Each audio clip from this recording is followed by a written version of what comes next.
ठीक है, तो हम लोग अब टॉपिक स्टार्ट करने वाले हैं blood supply of memory gland.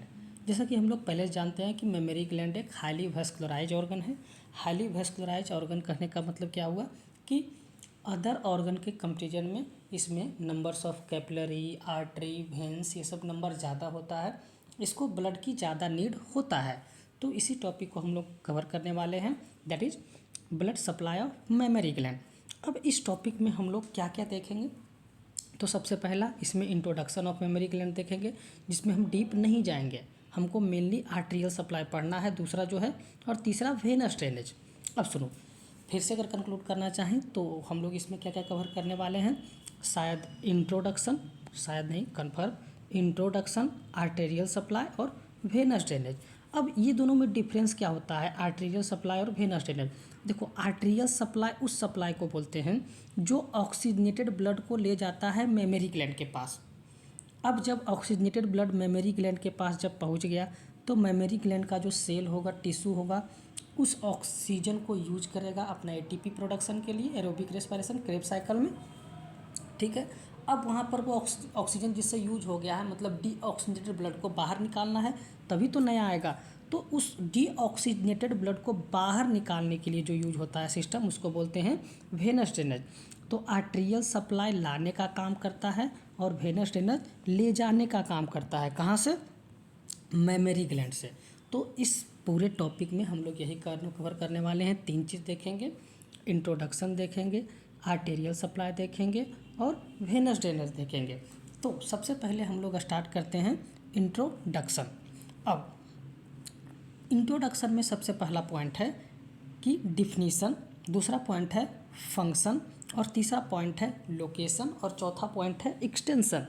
ठीक है, तो सबसे पहले डिफिनीसन देखते हैं। डिफिनीसन क्या बोलता है कि modified sweet gland that is apocrine gland. देखो, इसमें ध्यान रखना है कि जो हमारा मेमोरी ग्लैंड होता है वो कोई एक स्पेशल ऑर्गन नहीं है। हमारे बॉडी में बहुत सारे स्वीट ग्लैंड पाए जाते हैं, उसी का एक मॉडिफिकेशन है, एक स्पेशल लोकेशन पर, एक स्पेशल जगह पे एक स्वीट ग्लैंड मॉडिफाइड कर गया और किसमें कन्वर्ट हो गया, मेमोरी ग्लैंड में। तो वही है कि मेमोरी ग्लैंड क्या है, एक मॉडिफाइड स्वीट ग्लैंड है। अब देखो, on the basis of secretion memory gland को एपोक्राइन, होलोक्राइन ये सब पार्ट में डिवाइड किया जाता है। सेक्रेशन करने का मतलब हुआ कि वो जो बनाया है उसको पूरी एक बार में निकाल रहा है या तोड़ तोड़ के बाहर निकाल रहा है, सेक्रेट कर रहा है, तो उसके बेसिस पे भी ग्लैंड को डिवाइड किया जाते हैं। तो एपोक्राइन, होलोक्राइन, तो उसमें जो हमारा जो मेमोरी ग्लैंड है वो क्या है, एपोक्राइन ग्लैंड है। तो डिफिनीशन में सिंपल इतना याद रखना है कि मॉडिफाइड स्वीट ग्लैंड है और उसमें भी एपोक्राइन ग्लैंड है। नेक्स्ट फंक्शन की बात करें तो ये एसेसरी रिप्रोडक्टिव ऑर्गन है, जिसका फंक्शन क्या है, मिल्क प्रोडक्शन। जो मेमोरी ग्लैंड होता है वो एसेसरी रिप्रोडक्टिव ऑर्गन है।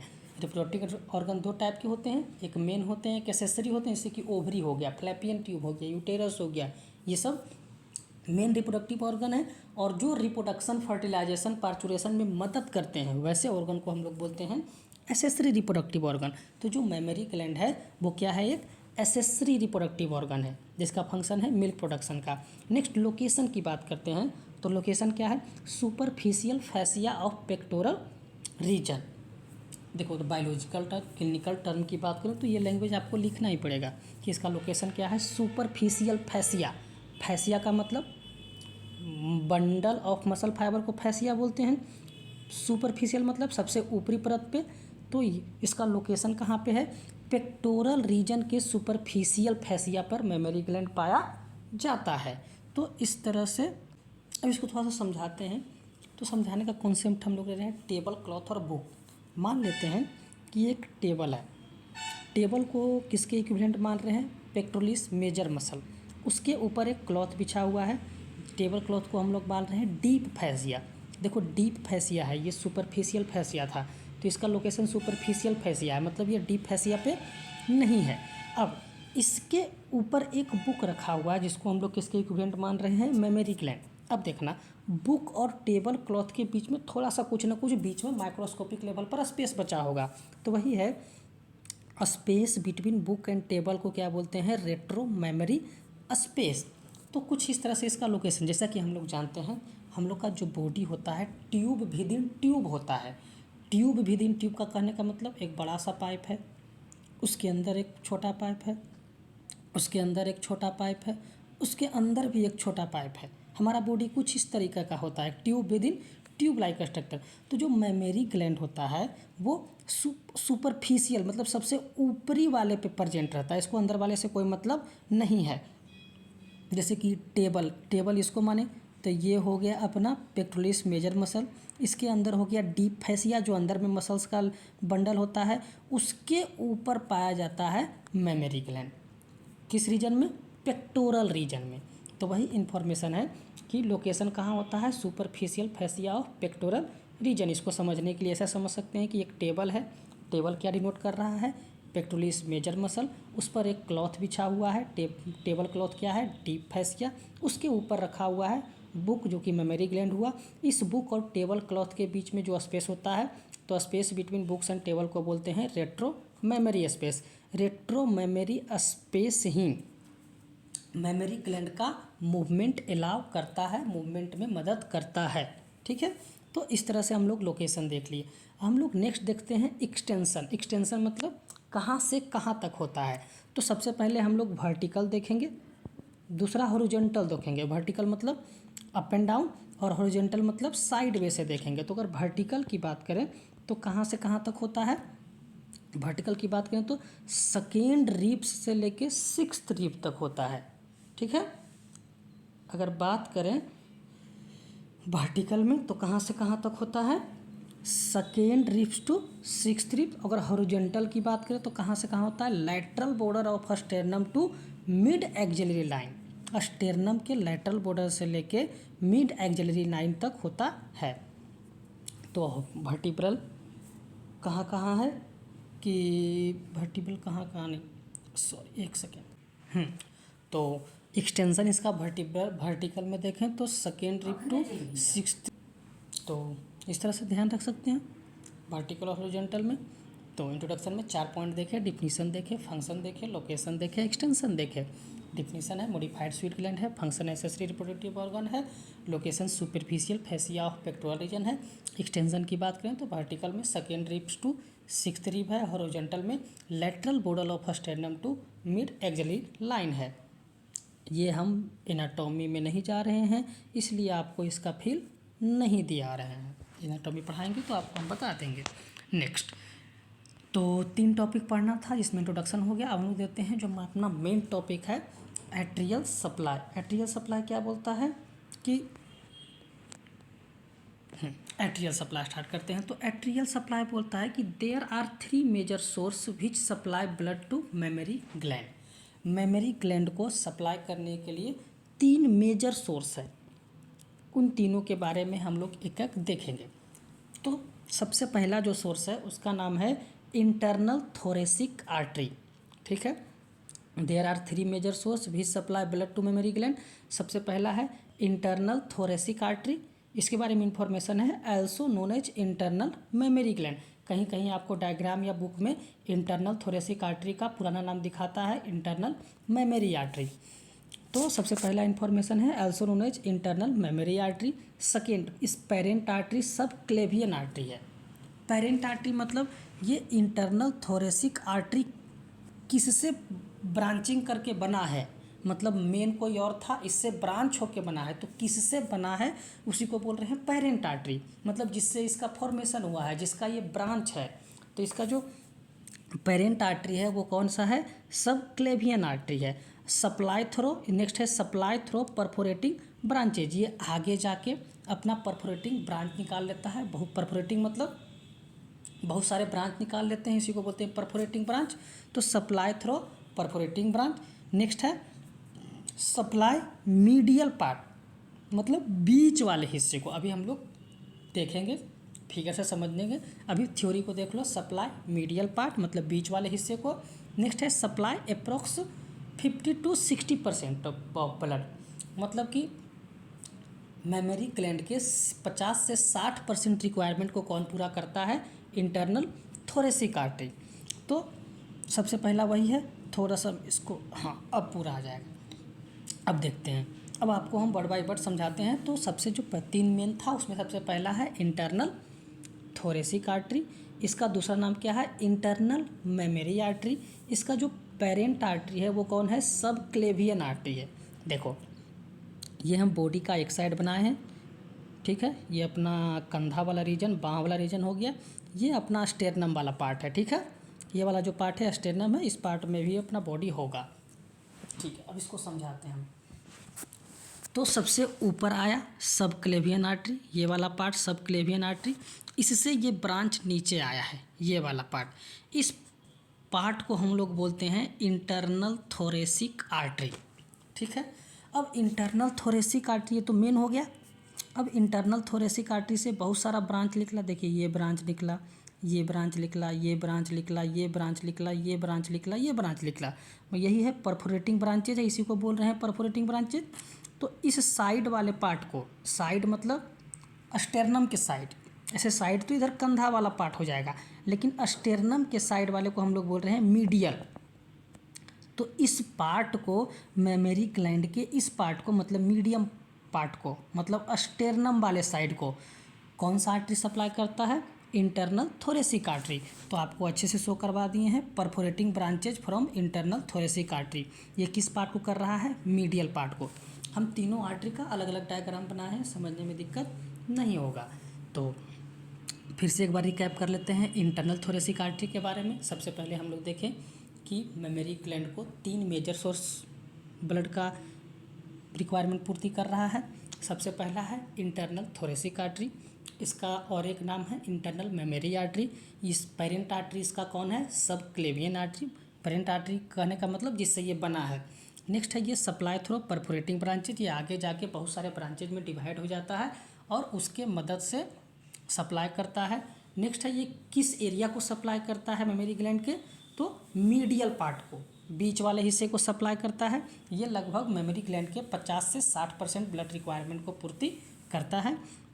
ये आपका डायग्राम वाला पार्ट हो गया, एक आधा पार्ट बनाया है, ये स्टेरनम होगा, ये इधर कंधा वाला बाँह वाला एरिया है, यह मेमोरी ग्लैंड हो गया। तो ये सब क्लेवियन हो गया, इधर से नीचे आया, इसी को बोल रहे हैं इंटरनल थोरेसिक आर्टरी। और इससे फिर ब्रांच निकल गया और ये मीडियल पार्ट को ब्लड सप्लाई कर रहा है। तो जो सबसे पहला सोर्स था हम लोग का क्लियर हो चुका है। नेक्स्ट जो सोर्स है उसका नाम है एक्जिलरी आर्टरी ब्रांचेज। नेक्स्ट जो अपना सोर्स है उसका नाम क्या है? Axillary artery branches. तो इसमें इसका भी पेरेंट आर्टरी कौन है? इसका पेरेंट आर्टरी है एक्जिलरी आर्टरी। एक्जिलरी मतलब बाँह वाले रीजन को बोलते हैं एक्जिलरी आर्टरी। जो बाँह से निकल रहा है आर्टरी उसको बोलेंगे एक्जिलरी आर्टरी। तो इसका पेरेंट कौन है? Axillary artery continue from the sub क्लेवियन artery. ये भी जो आ रहा है देखो, ये वाला सब क्लेवियन आर्टरी है, इसी से ही निकला ये वाला, इसको बोल रहे हैं हम लोग एक्जिलरी आर्टरी। तो इसका भी पेरेंट कौन हो गया? ये भी किससे फूट रहा है? सब क्लेवियन से ही फूट रहा है। तो इसको क्या बोल रहे हैं? इसको बोल रहे हैं एक्जिलरी आर्टरी। इसका पेरेंट कौन हो गया? सब क्लेवियन आर्टरी। लेकिन अब इसका पेरेंट कौन हो गया? इसका पेरेंट हो गया ये, ध्यान देना, इसका पेरेंट है ये, लेकिन इसका पेरेंट है ये। इसीलिए यहाँ पर पेरेंट आर्टरी में एक्जिलरी आर्टरी लिखे हैं, सब क्लेवियन आर्टरी नहीं लिखे हैं। तो वही लिखे हैं, इसका पेरेंट आर्टरी कौन है? एक्जिलरी आर्टरी है, कंटिन्यूशन ऑफ सब क्लेवियन आर्टरी। जो एक्जिलरी आर्टरी है वो किसका कंटिन्यूशन है? सब क्लेवियन आर्टरी का है। अब इससे भी बहुत सारे ब्रांच निकलते हैं, ठीक है, इससे भी बहुत सारे ब्रांच निकलेंगे। किससे? एक्जिलरी आर्टरी से। तो मेन 3 ब्रांचेज हैं। सबसे पहला है लैटरल थोरेसिक आर्टरी, दूसरा है सुपीरियर थोरेसिक आर्टरी, और तीसरा है एक्रोमियोथोरेसिक आर्टरी। सबसे पहले सब क्लेवियन आर्टरी हो गया, उससे निकला एक्जिलरी आर्टरी। एक्जिलरी आर्टरी से भी बहुत सारे ब्रांच निकलते हैं, लेकिन मेनली 3 होते हैं, और उन तीनों में भी मेन है लैटरल थोरेसिक आर्टरी। तो मेन 3 कौन कौन है? सबसे पहला है लैटरल थोरेसिक आर्टरी, दूसरा है सुपीरियर थोरेसिक आर्टरी, और तीसरा है एक्रोमियोथोरेसिक आर्टरी। कहीं कहीं पे ना इसके बदले एक्जिलरी आर्टरी ना लिख के सिर्फ इसका नाम लिख देता है लैटरल थोरेसिक आर्टरी। तो कंफ्यूज नहीं होना है, हम लोग ऊपर से ही चल रहे हैं, ठीक है। तो lateral thoracic artery lateral part को देता है, मतलब साइड वाले पार्ट को। ये वाला देखो लैटरल थोरेसिक आर्टरी डिनोट किए हैं। ये वाला जो लैटरल पार्ट, जो साइड वाला पार्ट है, इसको कौन दे रहा है? ये वाला पार्ट, इसको कौन दे रहा है? Lateral thoracic artery. तो लेटरल थोरेसिक आर्टरी किसको दे रहा है, लेटरल पार्ट को। ये हीरो है, मेन सप्लाई इन तीनों में से इसी को यही करता है। नेक्स्ट है सुपीरियर थोरेसिक आर्टरी। तो ये वाला जो पार्ट आपको दिख रहा है ये है सुपीरियर थोरेसिक आर्टरी। ये ऊपर वाले पार्ट, मेमोरी ग्लैंड के ऊपर वाले पार्ट को दे रहा है, तो अपर पार्ट को दे रहा है। तो सुपीरियर थोरेसिक आर्टरी किसको दे रहा है, अपर पार्ट को। नेक्स्ट है एक्रोमियोथोरेसिक आर्टरी। ये दे रहा है पेक्टोरल मसल या डेल्टॉइड मसल को। वहाँ पर जो पेक्टोरल मसल पाए जाते हैं जिससे ये अटैच रहता है, पीछे हम लोग देखे थे टेबल पेक्टोरलिस मेजर मसल, तो उस मसल्स को भी चाहिए। तो उसको कौन देता है, एक्रोमियोथोरेसिक आर्टरी देता है, पेक्टोरल मसल और डेल्टॉइड। एक्रोमियोथोरेसिक आर्टरी का एक और नाम है थोरैको एक्रोमियल आर्टरी। दोनों नाम को ध्यान रखिएगा, कहीं कहीं इंटरचेंज कर देता है, कहीं कहीं आपको डायग्राम में ये देगा, कहीं कहीं आपको डायग्राम में ये देगा। तो इस तरह से इसको ध्यान में रखना है। तो इसका भी डायग्राम क्लियर हो गया है। इसका डायग्राम कुछ इस तरह से है, ये रहा आपका डायग्राम। ओके, तो 3 मेन था। तो ये हो गया लैटरल थोरेसिक आर्टरी, एक सेकेंड, ये हो गया आपका लैटरल थोरेसिक आर्टरी, ये आपको लैटरल साइड को दे रहा है। नेक्स्ट है सुपीरियर थोरेसिक आर्टरी, ये अपर पार्ट को दे रहा है। और एक्रोमियोथोरेसिक आर्टरी वहाँ पर जो पेक्टोरल मसल और डेल्टॉइड मसल होते हैं उसको देता है। ठीक है, तो अभी तक हम लोग 2 पार्ट मेजर पढ़ चुके हैं। सबसे पहला इंटरनल थोरेसिक आर्टरी किसको दे रहा था, मीडियल पार्ट को सप्लाई कर रहा था। वो किससे फूटा था, सब क्लेवियन से ही फूटा था। नेक्स्ट अपना आया एक्जिलरी ब्रांचेज, जो मतलब कि कंधे के साइड है, इसका भी बाप कौन है, सब क्लेवियन आर्टरी ही है। और इससे बहुत सारे ब्रांच निकलते हैं, उसमें से 3 मेन याद रखना है, 3 में भी एक याद रखना है, लैटरल थोरेसिक आर्टरी। और उसके अलावा 2 कौन है, सुपीरियर थोरेसिक आर्टरी और एक्रोमियो थोरेसिक आर्टरी। तो lateral thoracic artery lateral part को सप्लाई कर रहा है, साइड वाले पार्ट को, लेटरल पार्ट को सप्लाई कर रहा है। सुपीरियर थोरेसिक आर्टरी ऊपर वाले अपर पार्ट को कर रहा है, और एक्रोमियो पेक्टोरल मसल और डेल्टॉइड मसल को कर रहा है। तो 2 सोर्स हम लोग यहाँ पर ख़त्म कर चुके हैं। अब सबसे लास्ट वाला सोर्स देखते हैं, पोस्टीरियर इंटरकोस्टल आर्टरी। जो तीसरा अपना सोर्स है वो कौन सा है, पोस्टीरियर इंटरकोस्टल आर्टरी। तो इसका पेरेंट आर्टरी कौन है, इसका पेरेंट आर्टरी है थोरेसिक आर्टरी या thoracic aorta. Posterior intercostal artery किसका ब्रांचेज है, थोरेसिक अरोटा का। ये कहाँ रहता है, लाइज बिटवीन रिब्स, रिब्स के बीच में जो अपना मेन मोटा पाइप है जिसको हम लोग थोरेसिक अरोटा बोलते हैं, उससे ही एक ब्रांच निकलता है जिसका नाम है पोस्टीरियर इंटरकोस्टल आर्टरी, जो कि मेमोरी ग्लैंड को सप्लाई करता है ब्लड। ये किसको सप्लाई करता है, supply deep and lateral part of memory gland. ये हमारे मेमोरी ग्लैंड के डीप एंड लेटरल पार्ट को, लेटरल मतलब ये वाले पार्ट को, इस वाले पार्ट को सप्लाई करता है। तो यहाँ पर हम लोग एक ह्यूमन बॉडी बनाए हैं, वही आधा ही बना, ये स्टेरनम डिनोट कर रहा है, ये कंधा डिनोट कर रहा है, मेमोरी ग्लैंड है। तो यहाँ पर जो है ये पोस्टीरियर इंटरकोस्टल आर्टरी इसको बोल रहे हैं। तो ये नीचे लेटरल पार्ट को सप्लाई करता है। तो ये अंदर की तरफ जाता है, यहाँ पर आप डिनोट नहीं कर सकते थे, दिखा नहीं सकते थे, ये इस तरह से आप दिखाइएगा, ये परफेक्ट है।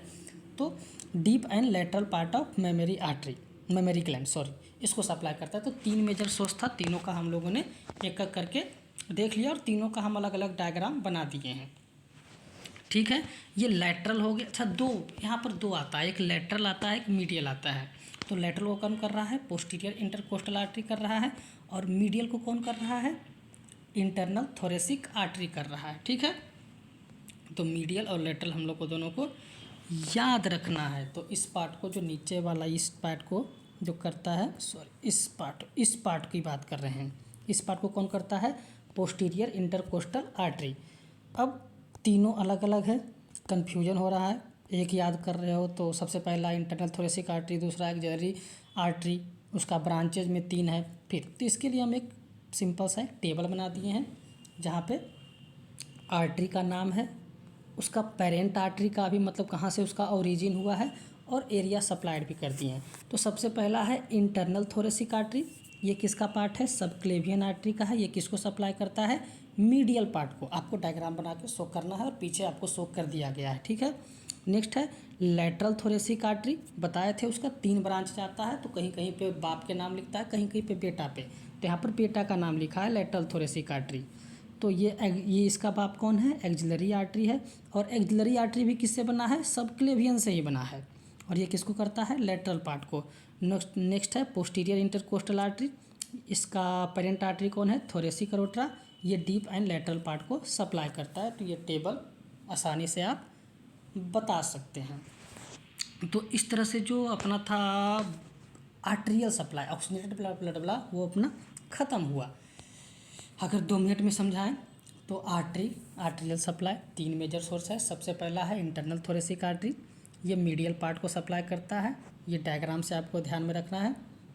नेक्स्ट है एक्सिलरी आर्टरी, कहीं कहीं पे एक्सिलरी आर्टरी रहेगा, कहीं पे इसका जो मेन पार्ट होता है लेटरल थोरेसिक आर्टरी जो हीरो है, कहीं पे यही नाम लिखा रहेगा। तो कंफ्यूज नहीं होना है, दोनों सही है। हम लोग और ऊपर से चल रहे हैं, थोड़ा सा अंदर जाके सिर्फ एक लाइन बता दिया है और हम लोग पूरा पाथवे ही देख रहे हैं कि कहाँ से आर्टरी आ रहा है, कहाँ जा रहा है। तो इसका फिगर कुछ इस तरह से इसमें तीनों को दर्शा दिए हैं। एक्रोमियोथोरेसिक आर्टरी किसको करता है, सुपीरियर किसको देता है, लेटरल किसको देता है। नेक्स्ट है पोस्टीरियर इंटरकोस्टल आर्टरी, ये पोस्टीरियर इंटरकोस्टल आर्टरी है और ये deep and lateral part of memory gland को देता है। तीनों फिगर बनाना है, तीनों में कहीं कोई दिक्कत नहीं। अब नेम ऑफ आर्टरी में आपको टेबल याद रख लेना है। और हम लोग देते हैं वेनस ड्रेनेज। वेनस ड्रेनेज कहने का मतलब क्या हुआ कि अब इससे जो ब्लड आ गया है वो डीऑक्सीजनेटेड ब्लड बाहर कैसे जाएगा। तो सबसे पहला इन्फॉर्मेशन है कि वेनस ड्रेनेज होता क्या है, तो carrying deoxygenated blood from the breast tissue back to the heart. Breast tissue से डीऑक्सीजनेटेड ब्लड को हार्ट के पास वापस पहुंचाने को हम लोग क्या बोलते हैं, वेनस ड्रेनेज। तो वही डिफिनीशन है कि carrying deoxygenated blood from the breast tissue back to the heart. Next है the vein of the breast follow the corresponding artery. बोल रहा है कि जो वेन्स, ब्रेस्ट का जो वेन होता है वो आर्टरी के साथ साथ ही चलता है। जो उसका पाथवे था, जो उसका डायग्राम था, बस वहाँ पर रेड की जगह हमको ब्लू डीऑक्सीजनेटेड दर्शा देना है। तो वही इन्फॉर्मेशन है कि the vein of the breast follow the corresponding artery, वो करस्पॉन्डिंग आर्टरी के साथ साथ ही चलता है उसका वेन। नेक्स्ट है जो वेनस ड्रेनेज है, they are divided into 2 set. सबसे पहला है सुपरफिशियल वेनस सिस्टम और दूसरा है डीप वेनस सिस्टम। तो सबसे पहले हम जो वेनस ड्रेनेज है उसको 2 सेट में डिवाइड करते हैं। सबसे पहला सेट का नाम है सुपरफिशियल वेनस सिस्टम, दूसरा का नाम है डीप वेनस सिस्टम। तो सबसे पहले हम लोग देखते हैं सुपरफिशियल वेनस सिस्टम क्या होता है। तो सुपरफिशियल वेनस सिस्टम में इंफॉर्मेशन है, इसका लोकेशन कहाँ होता है, situated just beneath the skin. जो सुपरफिशियल वेनस सिस्टम है वो कहाँ पर प्रेजेंट रहता है, जस्ट स्किन के नीचे प्रेजेंट रहता है। तो लोकेशन क्लियर हो गया, location situated just beneath the skin. Next है ड्रेनेज एरिया, ये कहाँ कहाँ से खून को लेगा, तो drains the skin, areola and nipple. ये जो सुपरफिशियल वेनस सिस्टम है ये स्किन का, ये ब्लड को डीऑक्सीजनेटेड ब्लड को कहाँ कहाँ से लेगा, मेमोरी ग्लैंड के स्किन से लेगा, एरियोला वाले रीजन से लेगा और निप्पल से लेगा। ठीक है। नेक्स्ट है the superficial veins joins around the nipples to form a venous circle is known as circulus venosus. यहाँ पर एक बात को ध्यान में रखना है कि जो सुपरफिशियल वेन्स होता है वो एक जगह जुड़ जाता है, एक जगह जुड़ के एक स्ट्रक्चर बनाता है। वेन्स का ये स्ट्रक्चर बनाता है, सर्कल टाइप का स्ट्रक्चर बनाता है, जिसको हम लोग बोलते हैं सर्कुलस वेनोसस। ये डिफिनीशन जनरली वाइवा में पूछा जाता है कि सर्कुलस वेनोसस क्या होता है। तो सर्कुलस वेनोसस क्या है, the superficial veins joins around the nipple to form a venous circle. उस वेनस सर्कल को हम लोग क्या बोलते हैं, सर्कुलस वेनोसस। नेक्स्ट है फाइनल ड्रेनेज, यहाँ से ब्लड को उठाया, कहाँ से, स्किन से, एरियोला, निपल से, अब कहाँ डाल देगा, तो medially drains into internal thoracic artery. जो मीडियल पार्ट वाला है वो इंटरनल थोरेसिक आर्टरी में डाल देगा और जो सुपीरियरली है, जो ऊपर की तरफ है, वो drain into supraclavian, drains into the superficial veins of lower neck. Medially देखा जाए तो कहाँ डाल देगा, इंटरनल थोरेसिक वेन में डाल दिया जाएगा, और अगर सुपीरियरली बात किया जाए तो superficial veins of the lower neck में डाल दिया जाएगा। तो इस तरह से सुपरफिशियल वेनस सिस्टम यहाँ पर क्लियर हुआ। नेक्स्ट हम लोग देखते हैं deep venous system. Deep venous system में सबसे पहला इन्फॉर्मेशन है, इसका लोकेशन क्या है, situated deep inside the gland. वो सुपरफिशियल था, वो ऊपर था, ये अंदर की तरफ से लेगा। तो इसका ड्रेनेज एरिया क्या है, drains the deep tissue and lobules of the breast. जो लोब्यूल्स ऑफ द ब्रेस्ट होते हैं उससे लेगा, और जो उसके अंदर में जो टिश्यू हैं उससे लेगा। इसमें मेजर वेन कौन कौन है, सबसे पहला है एक्सिलरी वेन, दूसरा है इंटरनल थोरेसिक वेन और तीसरा है posterior intercostal when. Axillary vein कहाँ देगा, receive the large amount of blood. सबसे ज़्यादा जो अंदर का जो खून रहेगा वो किस में जाएगा, डीऑक्सीजनेटेड वाला एक्सिलरी वेन में जाएगा। इंटरनल थोरेसिक वेन के बारे में drains the medial part of the breast, medial part से जितना डीऑक्सीजनेटेड ब्लड आएगा वो इंटरनल थोरेसिक वेन में जाएगा। तीसरा है posterior intercostal when drain the posterior and lateral, जो लेटरल पार्ट वाला ब्लड है और जो पोस्टीरियर पार्ट वाला ब्लड है उसको कहाँ डाल देगा, पोस्टीरियर इंटरकोस्टल वेन्स में। तो इस तरह से आपका तीनों पार्ट क्या हुआ, कंप्लीट हुआ। अच्छा, यहाँ पे ये वाला छूट गया था मेमोरी ग्लैंड का, जब हम लोग इंट्रोडक्शन पढ़ रहे थे तो सम टेबल वाला बताए थे, लेकिन ये वाला नहीं बताया था। ये आपको स्ट्रक्चर इंट्रोडक्शन में बना लेना है, ये वाला फिगर आपको, ठीक है। वो लैक्टिफेरस डफ हुआ, निप्पल्स हुआ, यहीं पे वो सब मिलके बनाता है एक स्ट्रक्चर, जिसको हम लोग क्या बोलते हैं। देखो ये वाला जो, देखो समझा ही देते हैं। ये जो ये इस क्षेत्र में, इस एरिया में जो एक हम लोग बात कर रहे थे ना, जो सर्कल बनाता है, ये सर्कुलस वेनोसस, ये वाला निप्पल्स के पास पे, the superficial vein join around the nipple to form a venous circle in circulus venosus. तो सर्कुलस वेनोसस कहाँ पे होता है, यहीं पे होता है, ठीक है। तो आपका सबसे पहले ये लंग्स हो गया, ये वाला रीजन जो है, फिर उसके बाद ये रिप्सम दर्शाए हैं, फिर इनके बीच में इंटरकोस्टल मसल है, ये आपका जो मेन है वो पेक्टोरलिस मेजर मसल है, उसके ऊपर फैसिया रखे हुए हैं, फैसिया के ऊपर ये मेमोरी ग्लैंड रखा हुआ है। इसमें सबसे फ्रंट में निप्पल हो गया, ये सब लैक्टिफेरस डक्ट हो गए, ये जो है वो ग्लैंड का लोब्यूल हो गया, ये अच्छा ये ग्लैंड का लोब्यूल 2 बार शो कर दिए, और ये तीसरा जो बीच बीच में फैट का डिपोजिशन रहता है। तो ये आपको इंट्रोडक्टरी पार्ट में हमसे मिस्टेक हो गया था, इसको पूरी तरह से बनाना इंट्रोडक्शन में, ठीक है।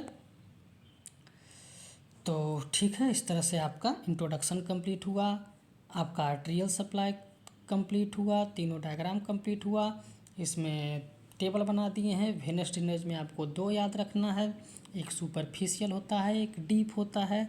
सुपरफिशियल में मीडियली इंटरनल थोरेसिक वेन में जाता है, सुपेरली लोअर लेग वाले में डाल देते हैं। डीप में 3 होता है, axillary vein largest amount of blood को रिसीव करता है, internal thoracic when medial part वाले को लेता है, और posterior intercostal when posterior and lateral part वाले को लेता है। अगर समझ आ गया है तो ठीक है, और अगर नहीं समझ आया है तो बताओ कैसे इसको और अच्छे से समझा सकते हैं, बात कर सकते हैं इस पर हम लोग ग्रुप में। That's all, thank you.